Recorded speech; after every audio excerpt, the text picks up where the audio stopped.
Right, सो हम start करते हैं कोग्नोसी के लेक्चर से। Okay, so first of all welcome to Pharma Minds everyone.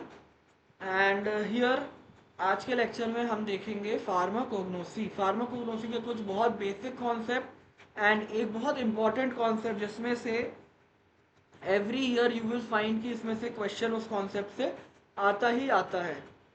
Okay, सो आप सभी लोगों को स्टार्ट करने के पहले एक छोटा सा motivational quote, prove yourself to yourself not others. मतलब लोग बोलते हैं ना, I have to prove it to someone.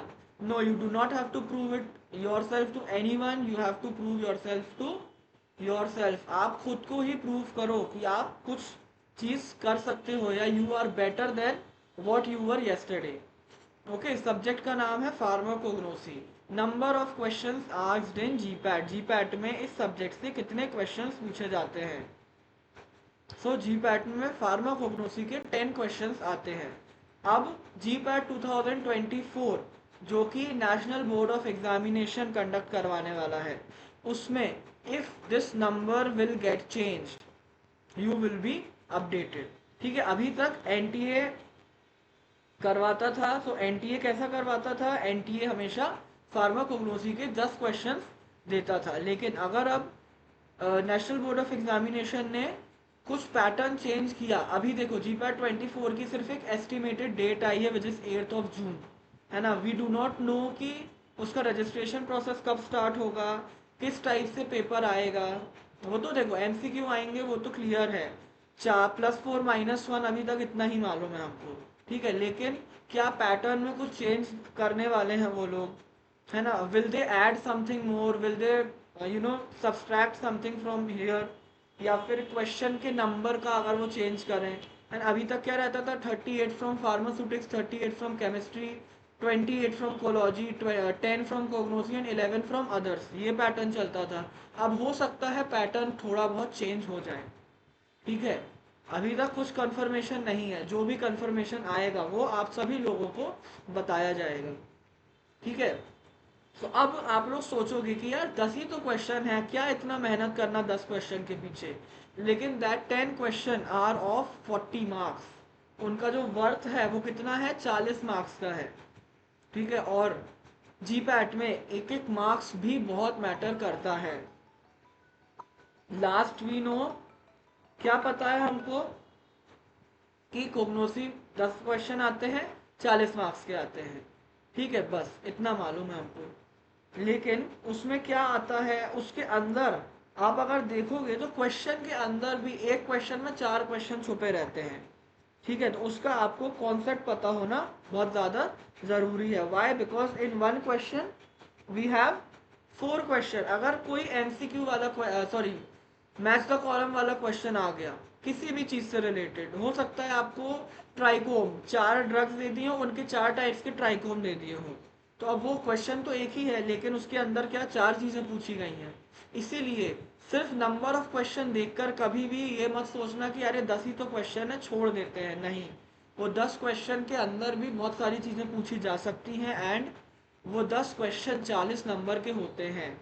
And ji PAT में एक एक मार्क्स की कितनी वैल्यू है वो आप उससे पूछो जिसका 96.24 या 25 मार्क्स आए हैं, जबकि आपका 96.4 समथिंग कट ऑफ था, है ना। जिसके पॉइंट में नंबर छूटे हैं उनसे पूछो कि एक एक नंबर की क्या वैल्यू होती है, ठीक है। उसके बाद फार्माकोग्नोसी की जो स्टैंडर्ड रेफरेंस बुक हम लोग यूज करते हैं वो है सीके कोकाटे, ठीक है। आप लोगों ने ये बुक बहुत देखी होगी, सुनी होगी, ठीक है। सीके कोकाटे की ये जो बुक है। लेकिन आई वोंट से कि आपको फार्माकोग्नोसी पढ़ने के लिए सारी की सारी किताब को पलट पलट के पूरा रटना पड़ेगा। नो, कि this is very wrong, this is a very misconception about the subject कि आपको पूरी कोकाटे पढ़नी पड़ेगी तभी आप कोग्नोसी को मास्टर कर सकते हो।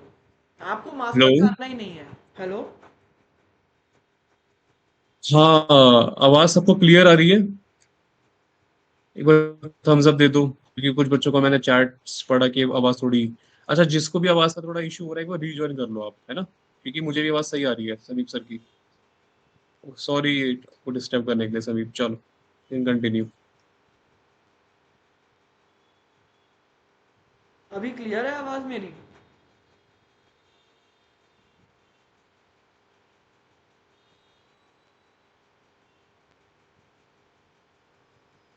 है ना प्रिंस? जिसको अगर कुछ हाँ सभी प्रॉब्लम हो रही क्लियर हो है। तो आप लिख सकते हो या फिर आप रीजॉइन करके देखिए, ठीक है?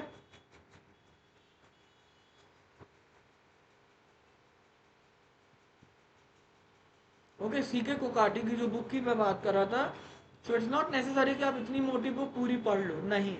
ठीक है, smart reading is very important कि आपको क्या स्पेसिफिक चीज़ है उसमें से पढ़नी चाहिए। तो वो काम आपका पहले ही आसान हो चुका है यहाँ पर। हमने जो स्लाइड्स बनाई हैं, हमारे जो नोट्स हैं, पीपीटीज वगैरह हैं, वो सारी स्टैंडर्ड रेफरेंस बुक से ही ली गई हैं। उसमें से जो काम आपको करना था वो हमने आधा काम ऑलरेडी कर दिया है। क्या काम किया हमने? उसमें से शॉर्ट लिस्ट करने का कि क्या इंपॉर्टेंट चीज़ें हैं। अब आपके ऊपर है कि आप उसमें से भी क्या पढ़ते हो और क्या नहीं पढ़ते हो। ओके, फार्माकोग्नोसी में आपको मेजरली किन एरियाज पर फोकस करना चाहिए? History of pharmacognosy, traditional system of medicine. Traditional system of medicine में क्या आता है? आयुर्वेदा, होम्योपैथी, सिद्धा, यूनानी। ठीक है, जिसमें से सबसे इंपॉर्टेंट है आयुर्वेदा। आयुर्वेदा में से काफी क्वेश्चन आ जाते हैं आयुर्वेदिक फॉर्म्यूलेशन से। आयुर्वेदिक फॉर्म्यूलेशन आपने सुना होगा, है ना?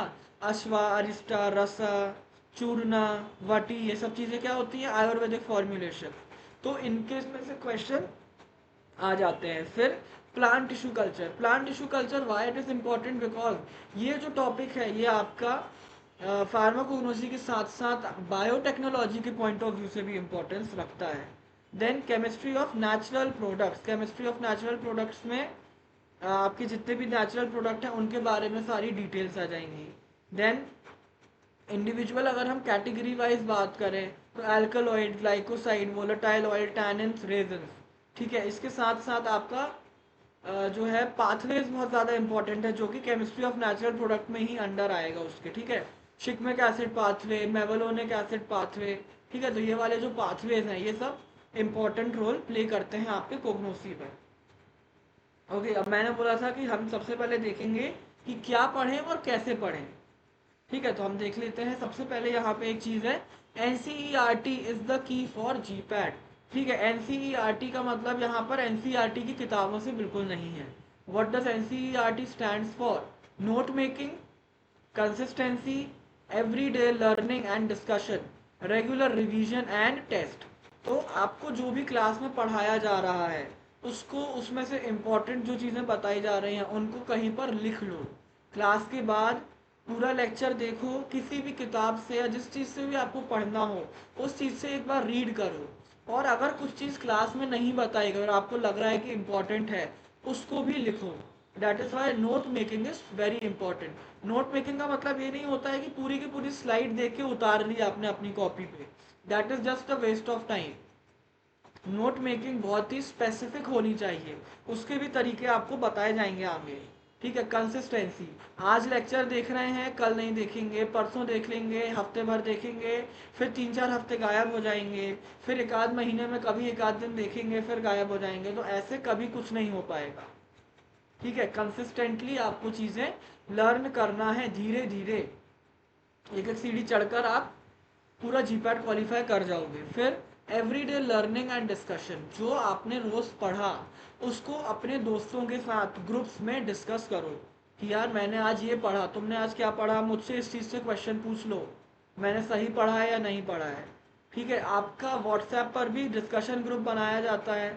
ठीक है, तो आप उसमें भी डिस्कस कर सकते हो। अगर आपके साथ आपके कोई क्लासमेट्स प्रिपेयर कर रहे हैं तो आप लोग उनके साथ भी डिस्कस कर सकते हो। Okay, then regular revision. जो भी आपने पढ़ा है उसको रेगुलरली रिवाइज करो। ऐसा नहीं कि हमने अप्रैल मई में पढ़ा जनरल फार्माकोग्नोसी और फिर अगले साल तक हमने उसको रिवाइज ही नहीं किया, तो क्या रहेगा? वैसे में आप सब भूल जाओगे। रेगुलरली टाइमली इंटरवल्स पे आपको सारी चीज़ें रिवाइज करनी चाहिए। एंड टेस्ट, आपके हर वीक यहाँ पर टेस्ट होंगे। जो आपने मंडे से सैटरडे तक पढ़ा उसका रिवीजन करो एंड संडे को उसका टेस्ट दे दो। ठीक है, तो ये है आपका मेन फोकस जिस चीज़ पर रहना चाहिए। फिर व्हाट टू स्टडी। तो अब हमने कोग्नोसी को ना दो पार्ट्स में डिवाइड किया है, major topics and minor topics. Major topics मतलब 10 में से जिसमें से 6 से 7 क्वेश्चन इन्हीं टॉपिक में से पूछे जाएंगे। कौन कौन से टॉपिक्स हैं वो? General pharmacognosy, evaluation parameter, alkaloid, glycoside and volatile oil. ये टॉपिक्स ऐसे हैं जिसमें से आपके 6 to 7 क्वेश्चंस आते हैं।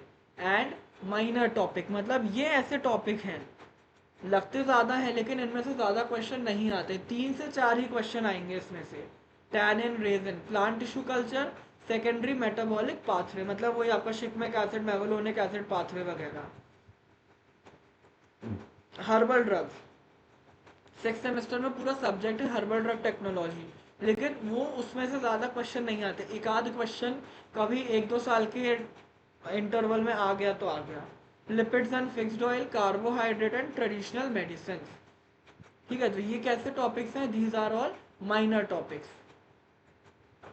ओके, अब माइनर में भी अगर हम देखें तो टैनिन और रेजिन को हम थोड़ा ज़्यादा इंपॉर्टेंस दे सकते हैं, एंड सेकेंडरी मेटाबॉलिक पाथवे को, इसको हम बोल सकते हैं सेमी मेजर टाइप के टॉपिक हैं ये।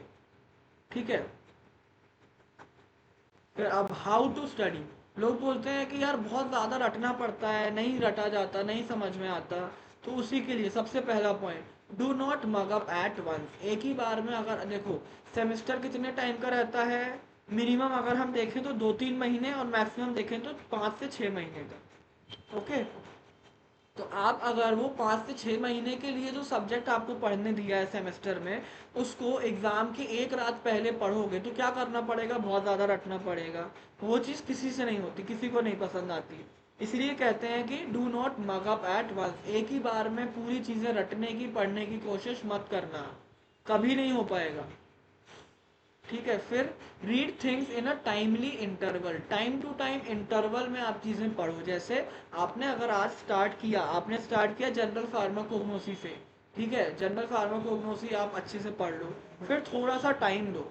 एकदम ये नहीं कि आज ही जनरल फार्माकोग्नोसी हमने ख़त्म किया और हम कल से एल्कलॉइड स्टार्ट कर दें, नहीं।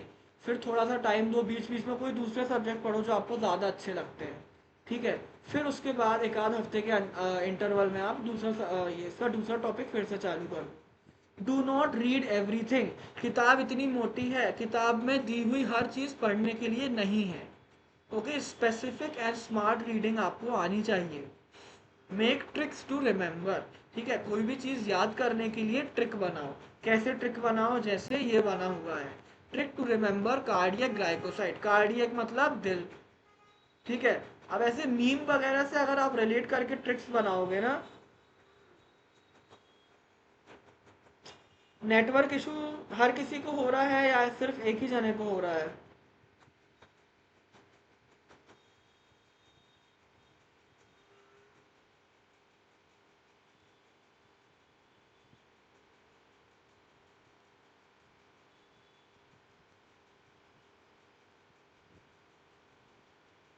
वेट, मैं फैन ऑफ कर देता हूँ अगर साउंड में प्रॉब्लम है तो।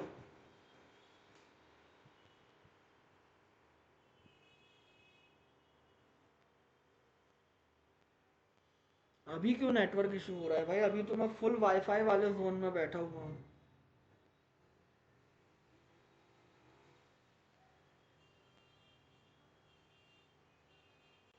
ओके, तो कार्डियक ग्लाइकोसाइड की क्या ट्रिक बनाई है? दिल से बुरा लगता है दोस्त। ठीक है, ये मीम वाला लड़का याद होगा अगर आप लोगों को, इसका मीम बहुत ज़्यादा वायरल हुआ था।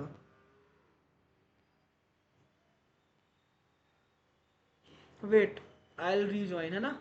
Just give me a minute.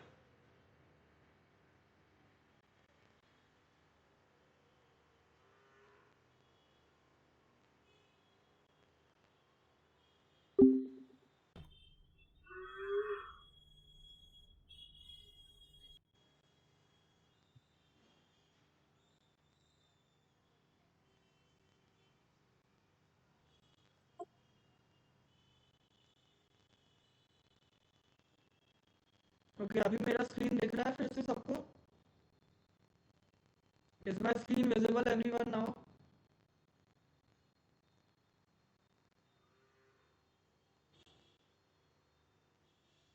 Okay, so ये कार्डियक ग्लाइकोसाइड के लिए हमने ट्रिक बनाया था, दिल से बुरा लगता है दोस्त। ठीक है, तो दिल इज फॉर कार्डियक ग्लाइकोसाइड। से इज फॉर स्क्विल, ठीक है, एंड दोस्त, DOSNT, ठीक है, चार शब्द हैं। D for digitalis, O for ouabain, S for strophanthus and T for thevetia. तो इससे आपको ये क्या है, ड्रग को याद करने के लिए हमने ट्रिक्स बनाए हैं, ठीक है। तो ऐसे अगर आप ट्रिक्स बनाओगे तो आपके लिए चीज़ें ईजी हो जाएंगी। फिर shortlist the most frequently asked and important drugs from pharma PYQs, ठीक है, पुराने पेपर देखो उसमें से क्या चीज़ बहुत बार पूछी गई है, उनको शॉर्टलिस्ट करो, उसको पढ़ो। Part of plant, part of plant पढ़ना बहुत ज़रूरी है कि वो सीड वाली ड्रग है या स्टेम वाली ड्रग है या रूट वाली ड्रग है। केमिकल कॉन्स्टिट्यूएंट, सिर्फ 2 चीफ केमिकल कॉन्स्टिट्यूएंट पढ़ लो, सबसे अच्छा रहेगा, ठीक है। फिर केमिकल टेस्ट टैबुलर फॉर्म में, ठीक है, आपको जब मैं पढ़ाऊंगा तो मैं बताऊंगा कि कैसे टैबुलर फॉर्म में आप नोट्स बना सकते हो, ओके। अब हम स्टार्ट करते हैं with the introduction to pharmacognosy. Pharmacognosy क्या होता है? It is a branch of pharmaceutical science which deals with the systematic study of crude drug. Pharmacognosy क्या है? ब्रांच है किसका? मेडिकल साइंस का, जो किससे डील करता है? क्रूड ड्रग्स की सिस्टमैटिक स्टडी से डील करता है। अब यहाँ पर जो टर्म आ रहा है क्रूड ड्रग, इसको समझना है। इसको समझने के पहले हम समझते हैं कि व्हाट इज अ ड्रग। तो ड्रग क्या होता है? A drug is a chemical agent used for, चार चीजें लिखी हुई हैं यहाँ पे। पहला क्या? Treatment, prevention, diagnosis and management. Treatment, prevention, diagnosis and management किस किस का? डिजीज या फिर डिसऑर्डर का। डिजीज या disorder. Disease is something that can be cured, disorder is something that can not be cured. Disease ऐसी चीज है जो क्योर हो सकता है, डिसऑर्डर ऐसी चीज है जो कि क्योर नहीं हो सकता है, ठीक है। उसको हम सिर्फ मैनेज कर सकते हैं। Like diabetes, diabetes is a disorder, diabetes को कंप्लीटली क्योर नहीं कर सकते, डायबिटीज को हम सिर्फ मैनेज कर सकते हैं, ओके।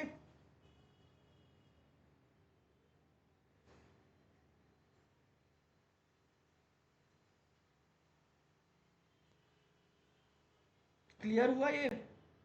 डिजीज और डिसऑर्डर में क्या डिफरेंस रहता है, समझ में आया सबको?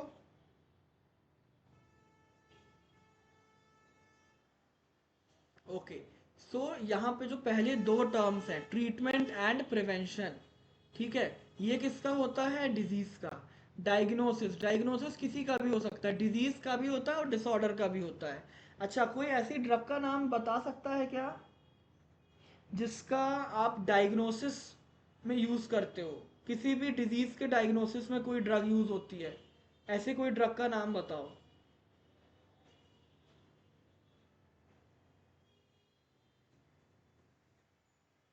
Name a drug which is use for diagnosis of any disease.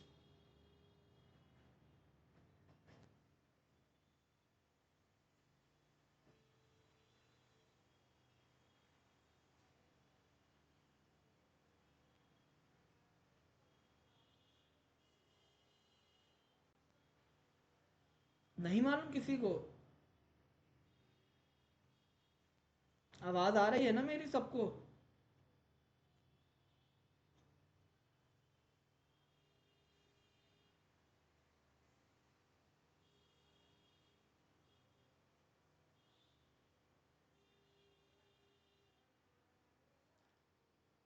I am asking, ऐसा कोई भी बीमारी बताओ और उसको डायग्नोस करने के लिए एक ड्रग यूज होता है, वो ड्रग का नाम बताओ। चलो ड्रग का नाम मैं बता देता हूँ, इड्रोफोनियम।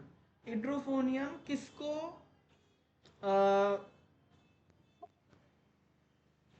ट्रीट करने के लिए, किसको डायग्नोस करने के लिए यूज होता है? इशू ठीक नहीं हुआ है। आई थिंक ऋषि आप एक बार रिज्वाइन कर लो।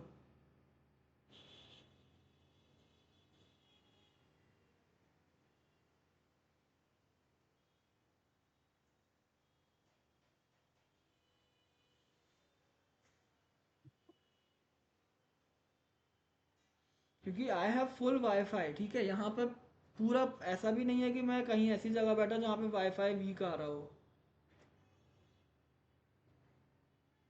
हाँ, ये हो सकता है कि आज मौसम थोड़ा सा ख़राब है इसीलिए थोड़ा इशू आए, मे बी। अदरवाइज नेटवर्क का ऐसा वाला प्रॉब्लम नहीं है कि नेटवर्क जोन में मैं नहीं हूँ। ठीक है, सो मैं बता देता हूँ आपको। माइस्थीनिया ग्रेविस, माइस्थीनिया ग्रेविस, ठीक है, माइस्थीनिया ग्रेविस के लिए डायग्नोसिस के लिए यूज होता है इड्रोफोनियम। ठीक है, सो treatment, prevention, diagnosis and management किस चीज़ का? किसी भी डिजीज का या फिर किसी भी डिसऑर्डर का। डिसऑर्डर जैसे anything which can not be properly treated, completely उसको क्योर नहीं कर सकते। और फिर क्रूड ड्रग क्या होता है? So the crude drug are the naturally obtain drug, ऐसे ड्रग जो नेचुरल सोर्सेज से ऑप्टेन होते हैं, लाइक प्लांट्स, एनिमल्स या फिर माइक्रोब्स। ऐसे ड्रग्स होते हैं क्रूड ड्रग्स। ठीक है, लाइक यहाँ पर देखो क्लोव बना है, तुलसी एंड हनी। तो क्लोव एंड तुलसी कैसे हो गए? प्लांट सोर्सेज से। एनिमल्स से क्या हो गए? हनी हो गया।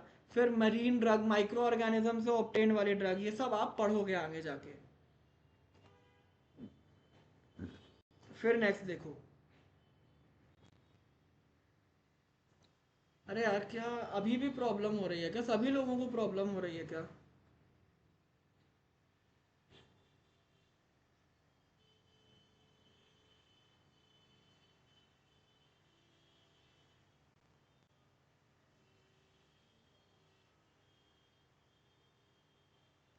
ठीक है, फिर pharmacognosy is also a part of Ayurvedic system of medicine. Pharmacognosy किसका पार्ट है? आयुर्वेदिक सिस्टम ऑफ मेडिसिन का पार्ट है, which concern with the natural therapy. अब आयुर्वेदिक सिस्टम में नेचुरली चीज़ों को ठीक करना, मतलब या तो फिर नेचुरल, मतलब जो नेचर से चीज़ें ऑब्टेन होती हैं ना, उसको लेकर के डिजीज़ को क्योर करने का जो सिस्टम है वो होता है आयुर्वेदिक सिस्टम ऑफ मेडिसिन। ठीक है, treatment of disease bye crude drug. Crude drug मतलब जो नेचुरली ऑब्टेन ड्रग्स होती हैं उनसे किसको ठीक ठीक करते हैं? किसी भी डिजीज का ट्रीटमेंट हम करते हैं। Okay, this is the official definition of a drug. अगर आपसे कभी भी पूछा जाए ना कि ड्रग की डेफिनेशन क्या होती है, तो यही वाली डेफिनेशन बताना, this is the official definition of a drug. A drug is a chemical agent use for treatment, prevention, diagnosis and management. ठीक है, चारों आपको टर्म्स यूज करने हैं। Of what? Of any disease और डिसऑर्डर। Okay, then last है pharmacognosy also involves the study of phytochemicals by sophisticated techniques like HPLC, HPTLC spectroscopy, and also involves study of pharmacological uses by the help of in vitro and in vivo experimental animal model. मतलब जो pharmacognosy से या जो naturally obtain drugs में से भी कुछ chemicals निकलते, कुछ फाइटोकेमिकल निकलते हैं, उनकी स्टडी हम टेक्निक्स के द्वारा करते हैं, like H P L C, H P T L C वगैरह। अगर आप एम फार्म में प्रोजेक्ट्स करोगे तो आपको अगर कोई ऐसा प्रोजेक्ट मिला जिससे आपको क्रूड ड्रग का एक्सट्रैक्ट निकालना है एंड उस एक्सट्रैक्ट का एनालिसिस करना है, तो आप उसमें एच पी एल सी या H P T L C type के मेथड्स यूज़ करोगे। ठीक है, साथ ही साथ उनका फार्माकोलॉजिकल यूज़ जानने के लिए हम एनिमल में भी उनकी स्टडी कर सकते हैं। अब मेन जो आज का टॉपिक पे हम आते हैं वो है माइक्रोस्कोपिकल एवेल्यूएशन। माइक्रोस्कोपिकल एवेल्यूएशन क्या होता है? अगर हमको किसी भी ड्रग के बारे में उसकी माइक्रोस्कोपी जाननी है, उसका माइक्रोस्कोपी हम कैसे जान सकते हैं? तो उसकी माइक्रोस्कोपी जानने के लिए सबसे ज़्यादा जो क्वेश्चन भरतेरे मात्रा में पूछे जाते हैं वो होता है स्टोमेटा। स्टोमेटा क्या होता है? A stomata is a minute epidermal opening. Epidermis जो लेयर रहती है प्लांट की, उस एपिडर्मिस लेयर के बीच में एक छोटी सी ओपनिंग होती है, उस ओपनिंग को बोला जाता है स्टोमेटा। और स्टोमेटा कहाँ होता है? Stomata is always present on the aerial parts of plant. Aerial part of plant मतलब जो प्लांट के पार्ट्स हवे में रहते हैं, ठीक है, लाइक स्टेम हो गया, लीफ हो गया, ऐसी जो चीज़ें हैं उसमें। ठीक है, एरियल पार्ट ऑफ प्लांट्स में। फिर स्टोमेटा का कैरेक्टरिस्टिक क्या होता है? So a central pore and two kidney shaped similar cells containing chloroplast which is known as guard cell. Wait, मुझे ना मेरा कैमरा ऑफ करने दो, आई थिंक फिर आपका थोड़ा सा प्रॉब्लम सॉल्व हो।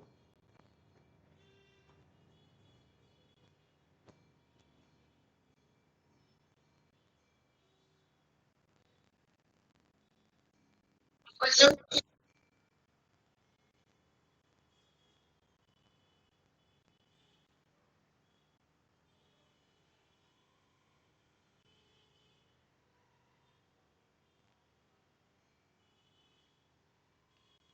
सो स्टोमेटा में क्या होता है, एक सेंट्रल पोर और दो किडनी शेप्ड के सेल्स जिसको हम बोलते हैं गार्ड सेल। आप लोगों ने स्टोमेटा का डायग्राम देखा होगा ना, ऐसा होता है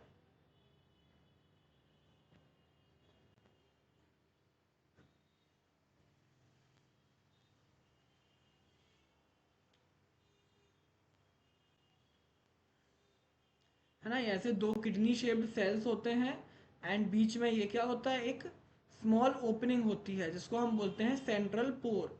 ठीक है, ये पूरा जो स्ट्रक्चर कहलाता है जैसे नोन एज स्टोमेटा।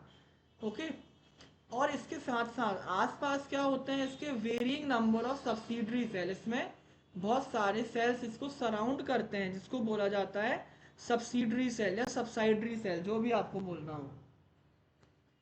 फिर the primary and most important function of stomata is gaseous exchange. Stomata का सबसे ज्यादा इंपॉर्टेंट फंक्शन क्या होता है, गैशियस एक्सचेंज। लेकिन this is not the only function of stomata. ये स्टोमेटा का केवल एक ही फंक्शन नहीं है। This is the primary and the most important function of stomata. Secondary function क्या होता है, secondary function is transpiration. Transpiration मतलब वाटर का एक्सचेंज या वाटर वेपर का exchange. Okay, then it is not essential that each plant must have a stomata. हर plant में stomata हो ऐसा जरूरी नहीं है। For example leaf of bryophytes, जो ब्रायोफाइट्स वाले कैटेगरी के प्लांट होते हैं उनमें स्टोमेटा नहीं होता है। अब ब्रायोफाइट्स क्या होता है, उसके लिए बेसिक क्लियर होना बहुत ज़रूरी है आपको प्लांट किंगडम का। प्लांट किंगडम के बेसिक में आप पढ़ते होगे ना, ब्रायोफाइट, टेरिडोफाइट्स वगैरह, तो वही वाले ब्रायोफाइट्स। ठीक है, फिर submerge leaves of aquatic plant do not contain stomata. एक और एग्जांपल आ गया कि किन प्लांट्स में स्टोमेटा नहीं होता, तो एक ब्रायोफाइट्स में स्टोमेटा नहीं होता और दूसरा submerge leaves of aquatic plants. ठीक है, जो पानी के अंदर वाले प्लांट रहते हैं उनमें स्टोमेटा नहीं होता।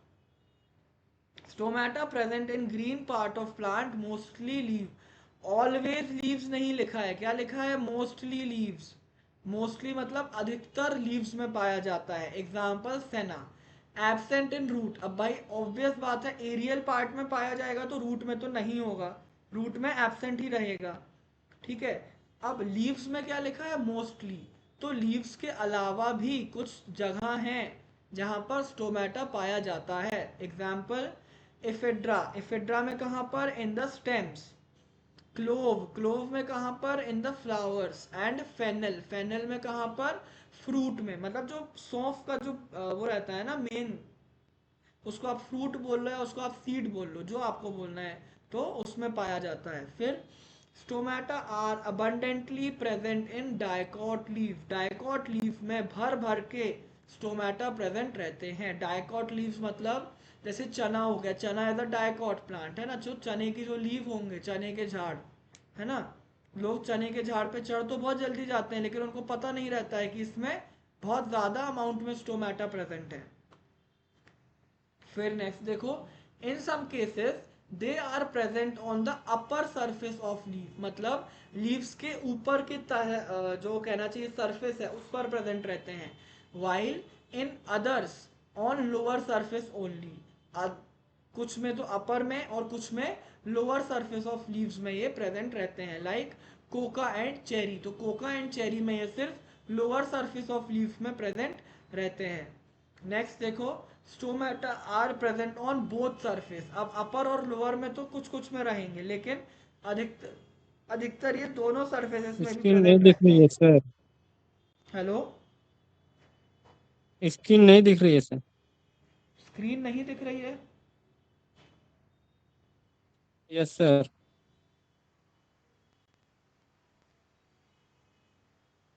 किसी को नहीं दिख रही है क्या स्क्रीन?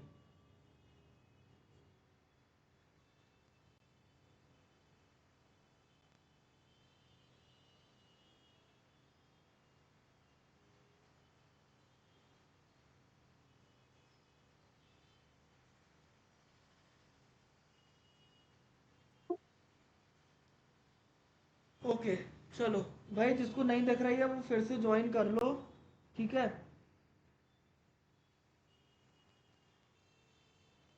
ना। मैं नहीं दिख रहा हूँ क्योंकि I have turned of my camera, है ना। आप लोग नेटवर्क इशू बोल रहे थे ना, इसीलिए मैंने कैमरा को ऑफ कर लिया है। बाकी स्क्रीन तो ऑन है यार, दिख रही है। मैं अपने भी फ़ोन से ज्वाइन हूँ, मुझे भी दिख रही है स्क्रीन। ठीक है, वेयर आई वॉज, हाँ, stomata both surface of leaves में भी प्रेजेंट रहते हैं, जैसे सेना, बेलाडोना, धतूरा एटसेट्रा, मतलब अधिकतर प्लांट में दोनों जगह पर स्टोमेटा प्रेजेंट रहेगा। फिर the distribution of stomata between upper and lower dermis in dicot leaf shows great variation. अब हमने देखा था डाइकॉट लीव्स में जो है स्टोमेटा भर भर के प्रेजेंट रहता है, लेकिन उसका जो डिस्ट्रीब्यूशन होता है अपर पार्ट और लोअर पार्ट में, उसके नंबर में बहुत ज़्यादा डिफरेंस हमको देखने को मिलेगा।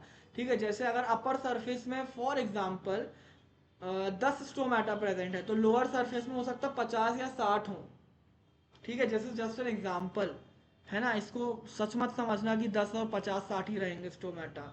You can not count the number of stomata पूरे लीफ में, इसीलिए हम स्टोमेटल इंडेक्स पता लगाते हैं। ठीक है, स्टोमेटल इंडेक्स खैर आज की क्लास में तो नहीं करेंगे डिस्कस, आगे जब पढ़ाऊंगा तब बताऊंगा स्टोमेटल इंडेक्स क्या होता है, उसको कैसे पता लगाते हैं। ठीक है, क्योंकि नंबर ऑफ स्टोमेटा काउंट करना है very impossible type of a task. Okay, तो अब देखो यहाँ पर टैब्यूलर फॉर्मेट का इम्पोर्टेंस देखना सब लोग। ये एक स्लाइड और ये आधी स्लाइड, कुल मिलाकर कितनी हो गई, 1.5 स्लाइड। 1.5 स्लाइड को आप गिनती की 10 लाइनों में कैसे लिख सकते हो, तो उसका एक प्रेजेंटेशन ये दिया हुआ है कि स्टोमेटा अधिकतर तो लीव्स में प्रेजेंट रहता है, लेकिन एफिड्रा में कहाँ प्रेजेंट रहता है, सेना स्टेम में। फिर लीफ के लिए भी एक आध एग्जाम्पल लिख लिया हमने, सेना। ठीक है, और आप बेलाडोना, धतूरा, कोका, चेरी सब लगा सकते हो यहाँ पे। फ्रूट के लिए एग्जाम्पल लिख लिया हमने, फेनिल। फ्लावर के लिए लिख लिया, क्लोव। फिर प्रेजेंट इन लोअर सरफेस कहाँ पर, कोका एंड चेरी में। प्रेजेंट ऑन बोथ सरफेस कहाँ, सेना, बेलाडोना, धतूरा एटसेट्रा प्लांट्स में दोनों सरफेस में प्रेजेंट रहेगा। फिर स्पेशल टाइप ऑफ स्टोमेटा, ये बहुत इंपॉर्टेंट है। श्रंकन स्टोमेटा जो कि इफिड्रा में प्रेजेंट रहता है। सर्कुलर स्टोमेटा जो कि कॉल्चिकम एंड स्क्विल में प्रेजेंट रहता है। ठीक है, कॉल्चिकम एंड स्क्विल। देखो इसको कैसे याद रखो, circular stomata, C for circular, S for stomata. Similarly C for colchicum and S for squill. तो ऐसे याद रख सकते हो आपकी सर्कुलर स्टोमेटा जो है वो कॉल्चिकम और स्क्विल में प्रेजेंट रहता है। ठीक है, next, leaf of bryophyte and submerge leaf of aquatic plant, इसमें स्टोमेटा नहीं होता है। तो हमारा 1.5 पेज का या 1.5 स्लाइड का कंटेंट गिनती की 10 लाइन में आ गया। This is the importance of tabular format. Okay, ये देख लो स्टोमेटा का डायग्राम है। ये क्या दिख रही हैं आपको, ये दो गार्ड सेल हैं एंड बीच की जो ओपनिंग है, this thing, this is your central pour.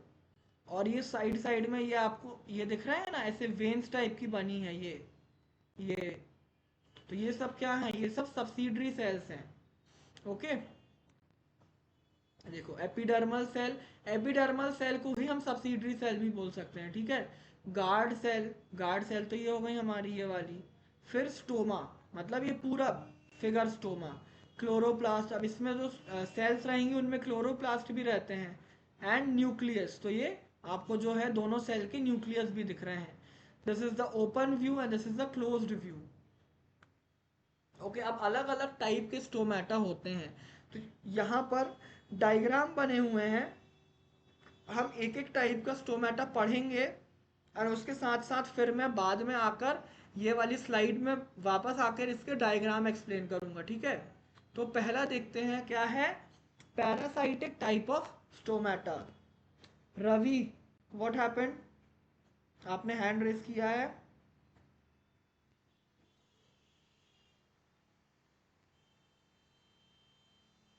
Is there something that you want to say.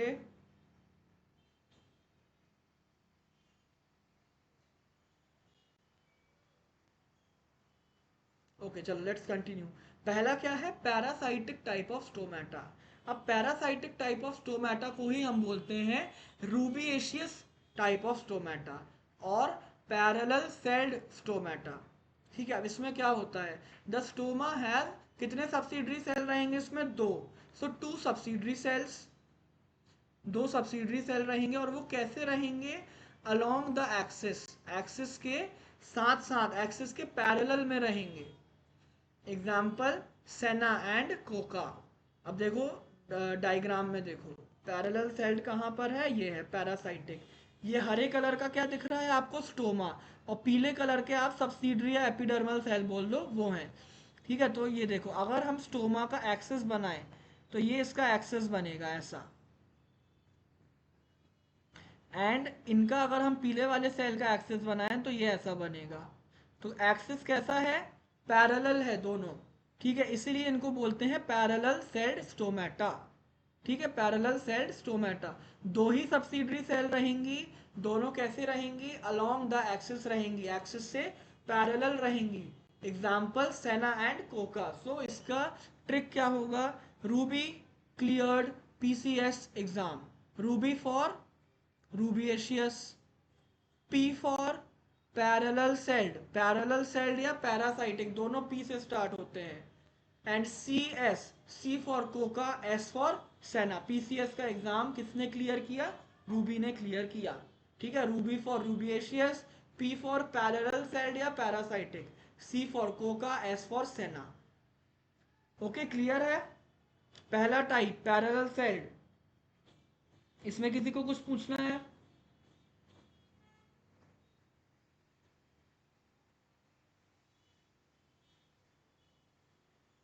Okay, everything is clear.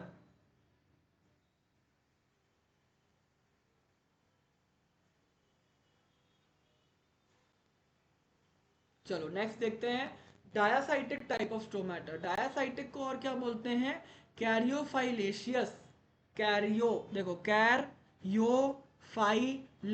तो कैरियोफाइलेशियस टाइप ऑफ स्टोमेटा या फिर क्रॉस्ड सेल्ड स्टोमेटा। इसमें क्या रहता है, जो दो सब्सिडरी सेल्स रहेंगी ना, वो कैसी रहेंगी, they will be in the right angle. कैसे रहेंगी, राइट एंगल में रहेंगी।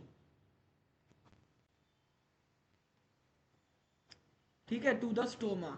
ये देखो डायासाइटिक का एग्जाम्पल ये है, ये हरे कलर का अगर हम बनाएं एक्सिस तो इसका एक्सिस ये रहेगा ऐसा, और अगर ये पीली वाली सेल का बनाएं तो ये ऐसा एक्सिस रहेगा इनका। ठीक है, तो ये क्या फॉर्म कर रहे हैं, एक 90 डिग्री का एंगल या फिर राइट एंगल फॉर्म कर रहे हैं। सो दिस राइट एंगल, इसी की वजह से इनको बोला जाता है क्रॉस्ड सेल, क्रॉस्ड सेल या कैरियोफाइलेशियस या diacytic type of stomata. Example thyme, spearmint, peppermint and vasaka. So इसके लिए क्या ट्रिक है, कैरी ने दिया या तुम्हें वश में करने के लिए mint, carry for caryophyllaceous, D I A दिया या डाया, सो डायासाइटिक। तुम्हें, टी, टी से आएगा थाइम, वस, वसाका, एंड मिंट, मिंट से आपके स्पीयरमिंट और पेपरमिंट। ओके, फिर नेक्स्ट है एनाइसोसाइटिक टाइप ऑफ स्टोमेटा। एनाइसोसाइटिक को और क्या बोलते हैं, कर्सीफेरस स्टोमेटा या अनइक्वल सेल्ड स्टोमेटा। अनइक्वल क्यों बोला, क्योंकि यहाँ पर तीन सेल रहेंगी। अभी तक कितने सेल्स थे, दो सब्सिडरी सेल थे, लेकिन अब यहाँ पर तीन सब्सिडरी सेल रहेंगे, जिसमें से एक छोटा रहेगा एंड दो बड़े रहेंगे। सो यहाँ पर देखो ये एनाइसोसाइटिक ये ऊपर दिया हुआ है, एक सेल कैसा है, ये छोटा है, एंड बाकी के ये दो सेल्स कैसे हैं, ये दोनों बड़े हैं। ओके, सो इसके लिए एग्जांपल है विनका, बेलाडोना, हायोसाइमस एंड धतूरा। सो ट्रिक क्या है, अनइक्वल कुर्सी रेस बिटवीन एनी बेला विंस on a hi fi date 3/1, 3 जनवरी। 3 जनवरी या 3/1 क्यों किया है, क्योंकि इसमें तीन सेल रहते हैं, याद करना का ट्रिक है ये। तीन सेल रहेंगे जिसमें से एक छोटा रहेगा। Okay, unequal, unequal celled, cruci, तो cruciferous, race between who all, any, any से आएगा एनाइसोसाइटिक, बेला से आएगा बेलाडोना, विंस से आएगा vinca, and hi fi, hi fi से आएगा हायोसाइमस, एंड डेट से आएगा धतूरा। ठीक है, last anomocytic type of stomata, या इसको बोलेंगे रैननक्यूलेशियस स्टोमेटा या इरेगुलर सेल्ड स्टोमेटा। इसमें जो स्टोमेटा या स्टोमा है वो बहुत सारे सब्सिडरी सेल्स से घिरा हुआ रहता है। जैसे एनोमोसाइटिक ये दिया हुआ है, ठीक है, ये देखो बहुत सारे सब्सिडरी सेल्स से ये घिरा हुआ, एक दो या तीन नहीं है यहाँ पे, काफी सारे हैं यहाँ पे, ठीक है, ये पूरा घिरा हुआ है। ओके, इसका example lobelia, clove, digitalis, fennel and opium. So Anu and Ranu दो लोग हैं, कौन कौन, एक अनु है और एक रानू है, ठीक है। Anu for anomocytic, Ranu for ranunculaceous. Watch match, ये लोग क्या देख रहे हैं, मैच देख रहे हैं, किसका, ऑफ इरेगुलर टीम, इरेगुलर से इरेगुलर टाइप। अब ऑफ का देखो, ओ से आएगा क्या, ओपियम, एफ से आएगा क्या, fennel, and LCD. So L for lobelia, C for clove, and D for digitalis. And last is एक्टिनोसाइटिक या रेडिएट सेल स्टोमेटा, जिसमें जो है ऐसे रेडिएटिंग सर्कल टाइप में आपको पूरे सेल दिखेंगे, ठीक है। चलो, खत्म हुआ अब आपका लेक्चर। अब हम आ जाते हैं क्वेश्चंस पे। कुछ कुछ मैंने क्वेश्चन बनाए हुए हैं, ज़्यादा डिफिकल्ट नहीं है, बहुत ही इजी क्वेश्चन है। आप लोग मुझे चैट बॉक्स में इनके आंसर्स दीजिए। ओके, पहला question, which of these is not mention under the official definition of drug. हमने ड्रग का ऑफिशियल डेफिनेशन पढ़ा, उस ऑफिशियल डेफिनेशन में से इनमें से कौन सा टर्म प्रेजेंट नहीं है, प्रिवेंशन, ट्रीटमेंट, प्रोफाइलैक्सिस या मैनेजमेंट। किस आंसर आए हैं सी, प्रोफाइलैक्सिस, जो कि बिल्कुल सही आंसर है। चलो नेक्स्ट क्वेश्चन देखते हैं हम।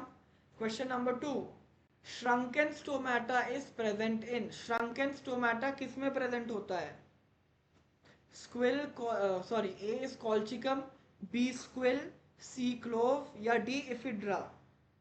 श्रंकन स्टोमेटा किस में प्रेजेंट होगा, कॉल्चिकम में, स्क्विल में, क्लोव में या इफिड्रा में।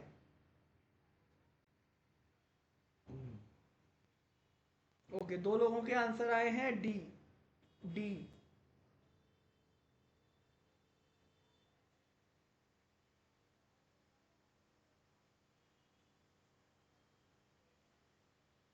No, Snehal Patel, B is wrong. Squill में कौन सा स्टोमेटा रहता है, circular stomata, circular stomata. C for circular, S for stomata, C for colchicum, S for squill. Okay, remember this, ठीक है। इसका करेक्ट आंसर क्या होगा, इसका आंसर होगा डी, इफिड्रा। इफिड्रा में श्रंकन स्टोमेटा होता है। Third question, anomocytic type of stomata is also called. Anomocytic stomata को और क्या बोलते हैं, anomocytic type of stomata, irregular sailed, unequal, crossed या रेडिएट। एनोमोटाइप, एनोमोसाइटिक।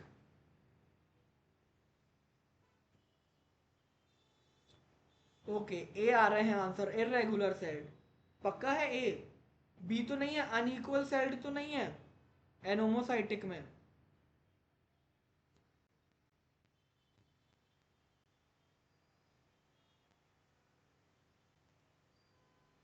मे बी, आ गए डाउट में।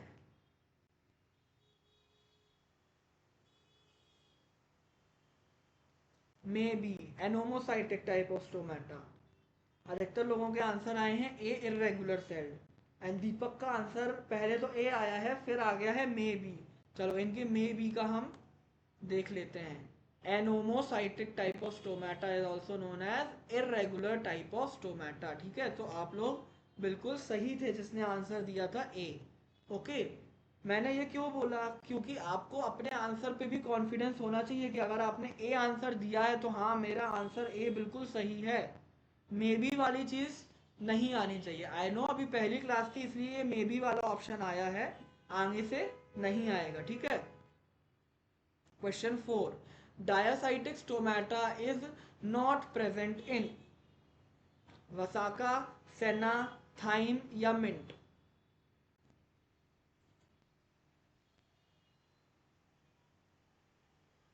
डायासाइटिक stomata is not present in, यहाँ पे याद रखना प्रेजेंट इन नहीं पूछा है, नॉट प्रेजेंट इन पूछा है।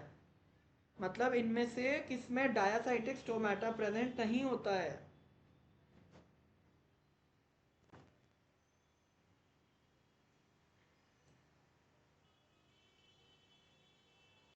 सी, डी, डी, सी, जल्दी जल्दी बताओ। सी, डी, क्या होगा इसका आंसर? कुछ लोग सी बोल रहे हैं, कुछ लोग डी बोल रहे हैं। सी।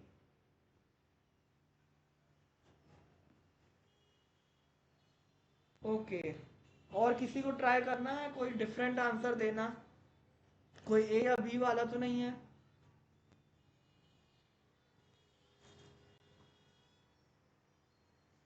ओके, तो चलो, sorry to break your heart, but okay, एक भी सही आंसर नहीं आया। इसका correct answer is B, senna. Okay, diacytic type of stomata is not present in senna. Vasaka, thyme and mint तीनों में diacytic type of stomata present होता है। लेट्स सी यहाँ पे देखो, पैरासाइटिक, सेना में कौन सा स्टोमेटा रहता है? पैरासाइटिक। ये देखो, पैरासाइटिक का एग्जांपल दिया है सेना। ओके, एंड डायासाइटिक का क्या है? थाइम, स्पीयरमिंट, पिपरमिंट, दोनों मिंट की ही वैरायटी है, एंड वसाका। तो वसाका, मिंट एंड थाइम तीनों में प्रेजेंट रहेगा, एंड सेना में प्रेजेंट नहीं रहेगा। ओके, ठीक है, क्लियर है?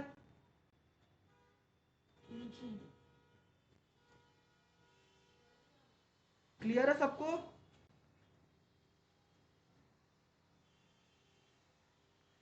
अरे भाई, हाँ या ना तो बोल दो यार।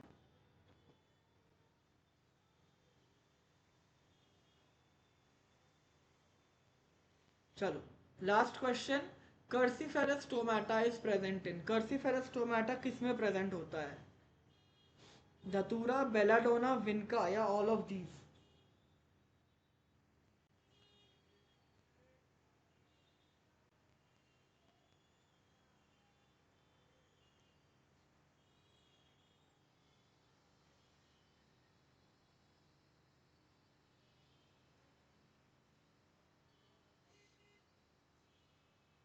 D, all of these. अच्छा, ये ऐसा वाला सिस्टम तो नहीं चलता ना आप लोगों का कि जहां भी ऑप्शन में देखा ऑल ऑफ दीज या नन ऑफ दीज, तो उसमें टिक कर देंगे हम? ऐसा सिस्टम तो नहीं है ना?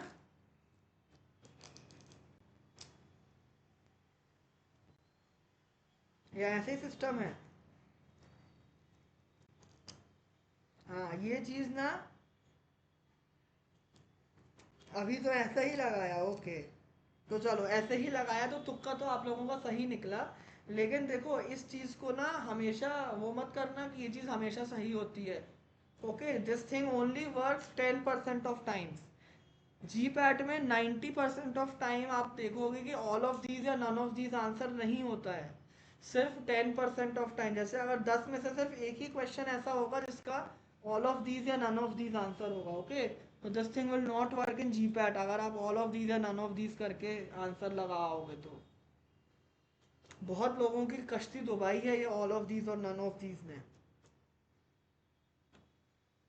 ठीक है, जिसका आंसर होगा करेक्ट डी।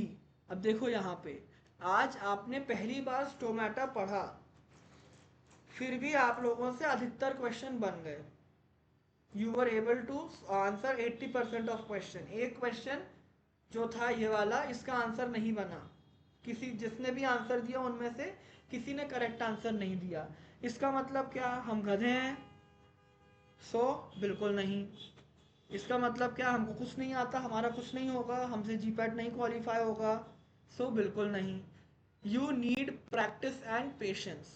ओके, आप अगर इसी चीज को दूसरी बार पढ़ोगे और फिर अगर स्टोमेटा का कोई क्वेश्चन सॉल्व करोगे, सो 2 या 3 बार के पढ़ने के बाद आपको स्टोमेटा के जो क्वेश्चंस हैं वो गलत होंगे ही नहीं। ठीक है, अगर आप इसको पढ़ोगे एंड इसकी ट्रिक्स याद कर लोगे तो। Okay, and these tricks have helped a lot of, it has helped me, it has helped a lot of your seniors as well, जिनको भी मैंने इन ट्रिक्स के जरिए चीजें बताई थी। ठीक है,